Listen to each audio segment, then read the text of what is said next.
3000 साल पुरानी सिविलाइजेशन, एक रेवोल्यूशन, एक सुप्रीम लीडर और आज मिडल ईस्ट की सबसे खतरनाक टेंशन्स में से एक।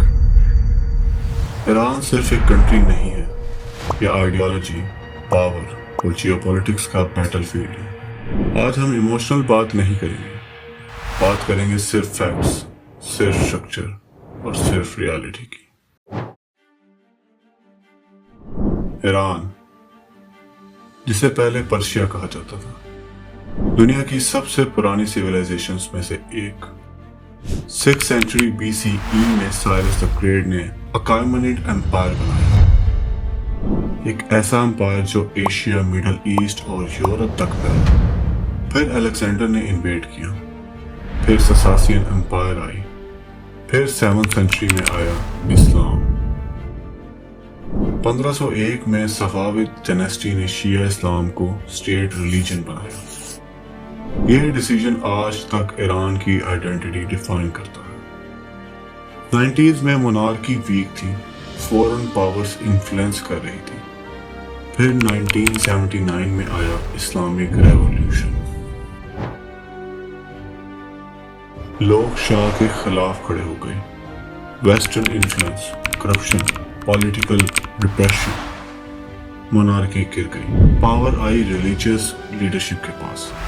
रेवोल्यूशन को लीड किया रुहुल्ला खोमेनी ने।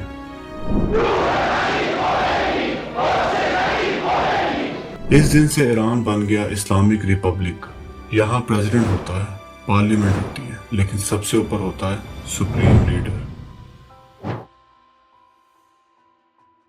1979 में खोमेनी के बाद पावर मिली आयतुल्ला अली खामेनेई को।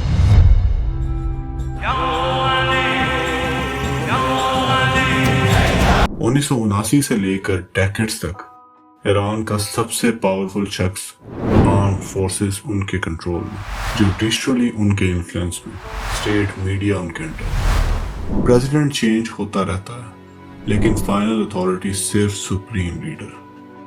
आयतुल्ला अली खामेनेई इमाम खोमेनी के बाद दूसरे सुप्रीम लीडर, लेकिन उनकी कहानी स्ट्रगल से शुरू होती है। मोहम्मद रजा शाह पहलवी के दौर में आयतुल्ला अली खामेनेई 6 बार गिरफ्तार हुए और कई बार तशद्दुद का सामना भी करना पड़ा। अली खामेनेई को मोहम्मद रजा शाह पहलवी के दौर में 3 साल जेल में रखा गया। ये वक्त था 1963 से 1971 के दरमियान। 1981 में उन पर कत्ल की कोशिश हुई। जान बच गई, लेकिन दायां बाजू परमानेंटली माजूर हो गया।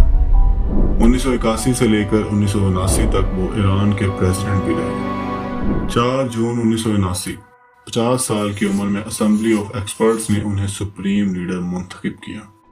उनके दौर में ईरान ने ईरान इराक वॉर के बाद रिकंस्ट्रक्शंस देखा, सैंक्शंस का प्रेशर, न्यूक्लियर प्रोग्राम पर international tension, regional proxy conflicts, लेकिन सबसे बड़ा प्रेशर अंदर से था।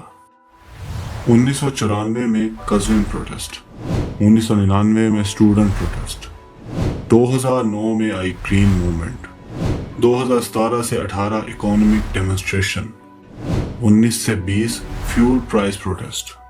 हर दौर में स्टेट ने कंट्रोल मेंटेन किया। सपोर्टर्स कहते थे stability. In a major show of support, tens of thousands of Iranians rally behind the supreme leader and his government. But critics कहते थे political restriction. As we see from the reaction of the Islamic Republic by shutting down the internet, by not allowing access to information, but by not allowing footage of what is really happening to get out, they would like to control the information and to divide the rising voices in the international community.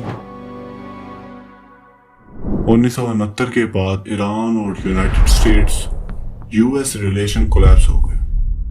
US embassy hostage crisis, sanctions, diplomatic breakdown. America कहता है Iran nuclear weapon develop कर सकता है।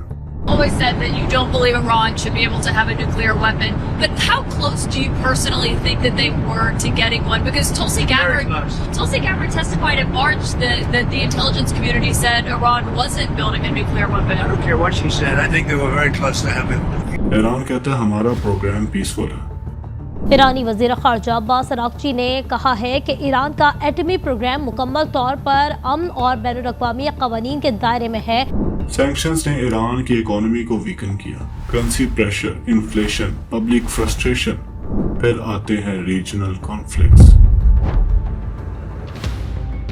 Israel Iran को बहुत बड़ा threat मानता है। This is a clear and present danger to Israel's very survival. Iran openly Israel की पॉलिसीज को क्रिटिसाइज करता है। Hundreds of my fellow Iranians have been killed and injured following Israel's surprise armed attacks and terrorist operations on residential areas, public infrastructures, hospitals, health centers, and of course, the Foreign Ministry.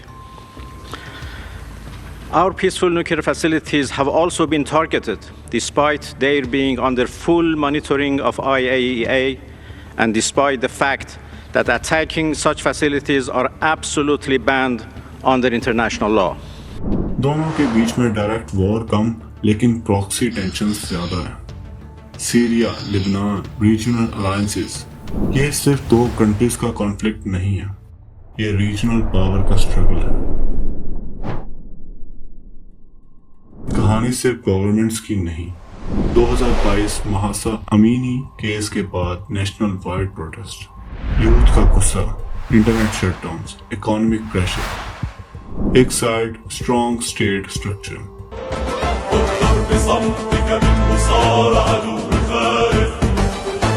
दूसरी side frustrated young population.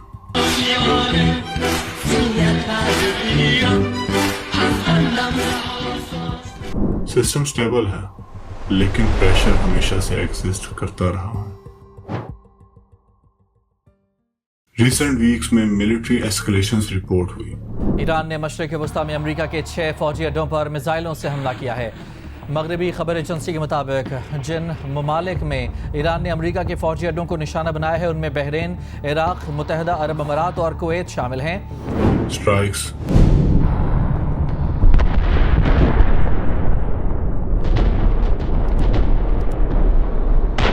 Counter strikes,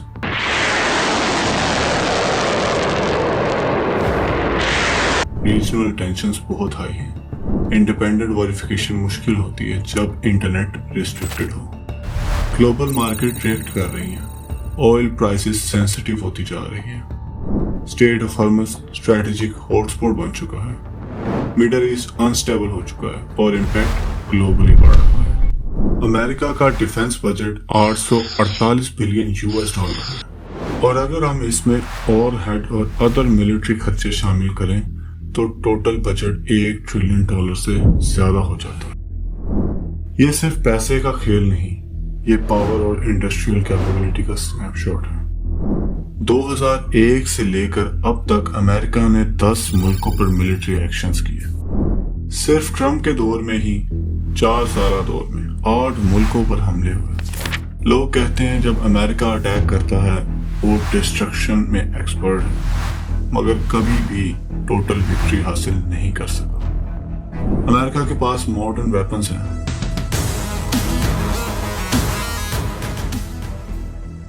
advance military technology,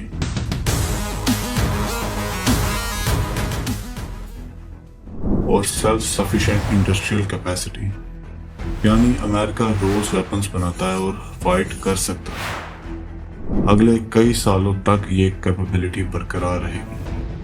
2001 से middle east Wars में America ने लगभग $5.8 trillion खर्च कर दिए हैं। सिर्फ दोनों नेवल फ्लीट्स की डेली कॉस्ट $6.5 मिलियन पर फ्लीट है।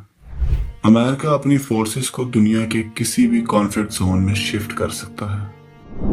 बहरहाल इस बार अमेरिका की आवाम इस सब के खिलाफ है और प्रोटेस्ट भी कर रही है, जिसमें हैरत अंगेज बात है कि बहुत से लोगों ने खामेनेई साहब की फोटो थामी हुई थी।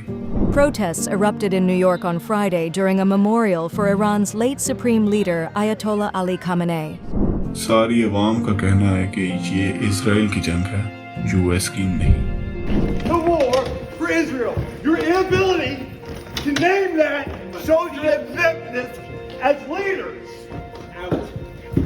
This is wrong. and nobody wants to fight for Israel. Iran جو کر رہا ہے وہ صرف ملک کا دفاع نہیں بلکہ بے مثال ہمت اور جنون کا آئینہ ہے۔ ایران کی کہانی سمپل نہیں ہے، یہ 3000 سال کی ہسٹری ہے، ایک ریولوشن، مذہبی حکومت، سینکشنز، ریجنل رائیولری، اس میں آئیڈیالوجی ہے، پاور پالیٹکس ہے، عوام کا اسٹرگل ہے۔ سوال یہ نہیں کہ کون ہیرو ہے اور کون ویلن، سوال یہ ہے اس کانفلکٹ کا انجام آخر ہوگا کیا؟ اگر آپ مزید ایسی فیکچول اویئرنیس حاصل کرنا چاہتے ہیں تو آج سے میرے ساتھ جڑے رہیں۔